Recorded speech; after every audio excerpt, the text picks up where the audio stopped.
Om Swastiastu. Perkenalkan, nama saya Sangayumade Vivi Miranti, nomor absen 29, kelas 12 PS2. C. Sikap kritis dalam menghadapi tantangan globalisasi. Globalisasi adalah proses integrasi internasional yang terjadi karena pertukaran pandangan dunia, produk, pemikiran, dan aspek-aspek kebudayaan lainnya. Pun upaya-upaya yang dapat diterapkan sebagai berikut. Yang pertama, meningkatkan kualitas sumber daya manusia. Globalisasi menimbulkan perubahan sosial dalam berbagai bidang, salah satunya dalam bidang pendidikan dan bidang teknologi. Oleh karena itu, banyak hasil produksi dalam bidang teknologi yang diterapkan dari Barat.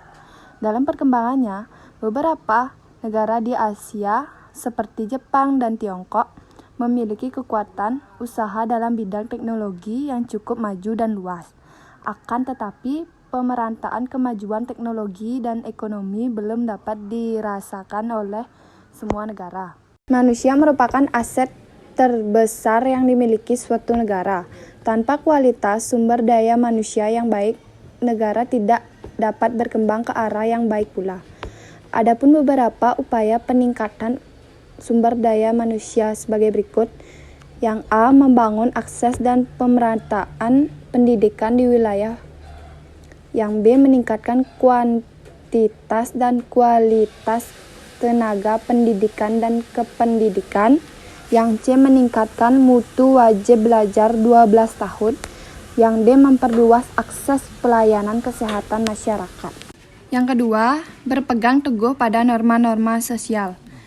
Norma merupakan aturan yang bersumber dari nilai atau sesuatu yang dianggap baik dan penting bagi masyarakat. Norma dibentuk untuk mengarahkan, mengatur, dan membatasi perilaku manusia agar sesuai harapan dan tujuan hidup bersama. Norma sosial di setiap daerah itu berbeda. Kondisi tersebut berkaitan dengan nilai-nilai kebudayaan yang dijunjung tinggi oleh setiap daerah. Oleh karena itu, setiap individu hendaknya mampu beradaptasi dan mengedepankan sikap saling menghargai dalam memandang suatu perbedaan. Selain itu, sikap disiplin dan patuh terhadap norma-norma sosial menjadi kunci terwujudnya keteraturan sosial dalam masyarakat. Yang ketiga, ada mewujudkan globalisasi. Sebelumnya saya akan menjelaskan apa sih globalisasi. Globalisasi adalah jargon bisnis untuk menyebut adaptasi produk atau jasa terhadap wilayah atau kebudayaan tempat mereka dijual. Globalisasi mengajarkan kita memanfaatkan kesempatan yang bisa dioptimalkan untuk menghadapi tantangan globalisasi. Oleh karena itu, kita perlu belajar menghargai dan melestarikan yang kita miliki. Ketekunan, kreativitas, dan sikap pantang menyerah yang dimiliki generasi muda bangsa Indonesia akan membawa kebudayaan lokal semakin dikenal dan dihargai di mata dunia. Yang keempat, menumbuhkan sikap bangga terhadap identitas bangsa Indonesia. Kebudayaan luar yang masuk ke Indonesia sering diterima masyarakat secara mentah tanpa adanya filter yang kuat. Unsur-unsur teknologi, modernitas, dan tren masa kini dianggap sebagai budaya yang harus terus diikuti.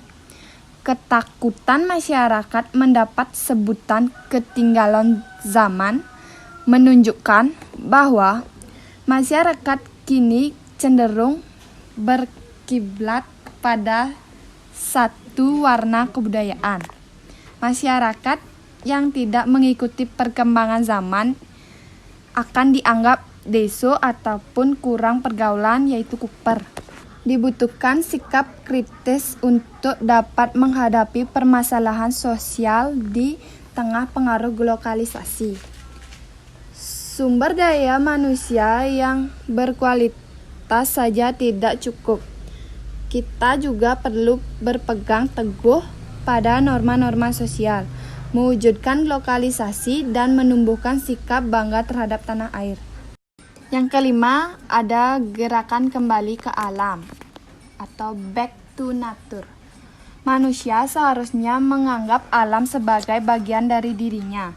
Dengan demikian, manusia mampu memperlakukan alam seperti ia memperlakukan dirinya sendiri. Akan tetapi, seiring perkembangan modernitas dan pengaruh globalisasi, kebutuhan masyarakat semakin meningkat. Oleh karena itu, masyarakat justru mengeksploitasi alam untuk memenuhi kebutuhan hidupnya. Gerakan kembali ke alam dapat digunakan untuk mengatasi permasalahan lingkungan akibat pemanasan global. Upaya mengatasi pemanasan global dapat dilakukan atau diterapkan dalam kehidupan sehari-hari seperti penjelasan berikut. Yang A, ada 4R, yaitu reduce, reuse, recycle, dan replace. Yang B, melakukan penanaman pohon. Yang C, ada memproduksi bahan bakar alternatif yang ramah lingkungan. Sekian presentasi dari saya. Jika ada salah kata atau kata yang kurang berkenan, tolong dimaafkan. Akhir kata saya tutup dengan Parama Santi. Om Santi Santi.